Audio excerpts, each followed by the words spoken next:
Simeone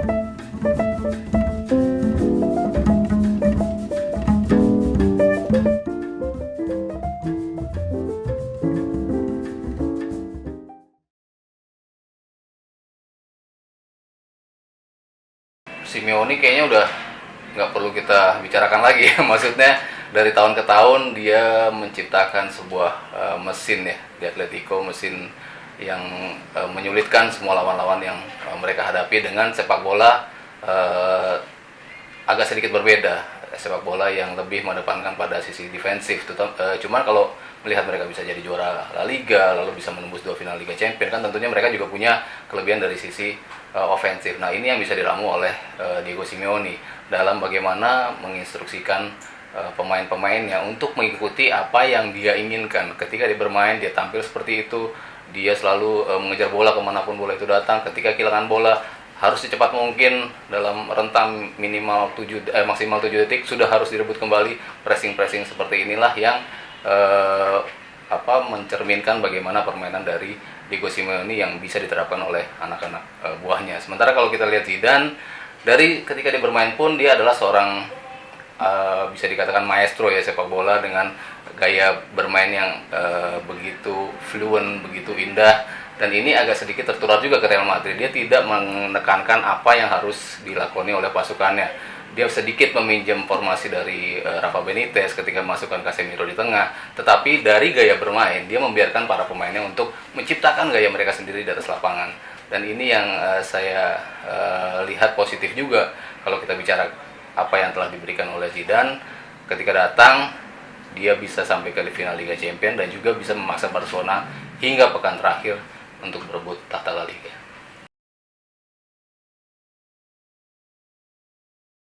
Ya, yang sedikit atau banyak juga bisa dikatakan yang tadi saya katakan, Saul dan juga Griezmann sebagai pembeda di situ. Cuman secara overall tim, Atletico datang dengan kebugaran yang jauh lebih baik ketimbang mereka melakoni final 2013-2014. Kala itu mereka juga hingga garis finish La Liga mereka juga harus bermain, tetapi pemain intinya bisa dikatakan itu-itu saja. Ketika mereka dipaksakan untuk tampil selama lebih dari 90 menit, ketika terjadi di final 2013-14, terlihat sekali penurunan fisik dari pemain-pemain Atletico. Nah, sementara di musim ini, rotasi begitu sering dilakukan oleh Simeone. Pemain intinya ada, cuman pergantian di lini depan, Vieto bisa dimainkan di situ, di awal musim Jackson Martinez juga sempat dimainkan, lalu ada Carrasco di situ, masing-masing punya kontribusi yang bisa dikatakan cukup penting. Jadi ketika mereka masuk sebagai pengganti, mereka merasa diri mereka spesial ketika masuk lapangan. Nah, ini berbeda dengan Real Madrid.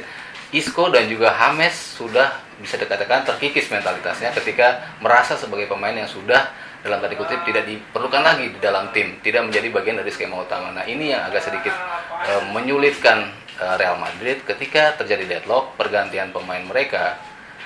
Dalam hal ini Isco dan juga James akan sulit untuk bisa menghasilkan performa optimal.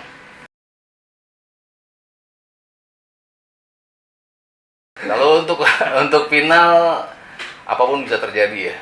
Kita tidak bisa melihat track record untuk menjadi patokan atau satu-satunya parameter gitu. Cuman kalau kita melihat bagaimana Atletico bermain setiap pertandingan dan bagaimana Real Madrid bermain di setiap pertandingannya, tentunya Madrid akan tampil ngegas sejak menit pertama. Itu yang bisa saya jamin, bagaimana permainan mereka selalu mengedepankan sepak bola ofensif, dan saya rasa itu akan diambil oleh Real Madrid. Sementara Atletico seperti biasa, mereka menunggu di belakang, mereka membuat frustrasi lawan, lalu mencoba untuk melakukan counter-counter dengan kecepatan pemain-pemain yang mereka miliki, Antoine Griezmann, Torres yang sudah kembali pada performa puncaknya.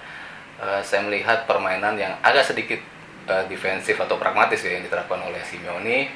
Tetapi kalau ujung-ujungnya adalah sebuah trofi yang dituntut, saya rasa itu menjadi hal yang cukup ideal buat dia untuk bisa memenangi pertandingan. Dan kali ini saya melihat Atletico bisa mengalahkan Madrid dengan mungkin 1-0 atau skornya beda satu gol.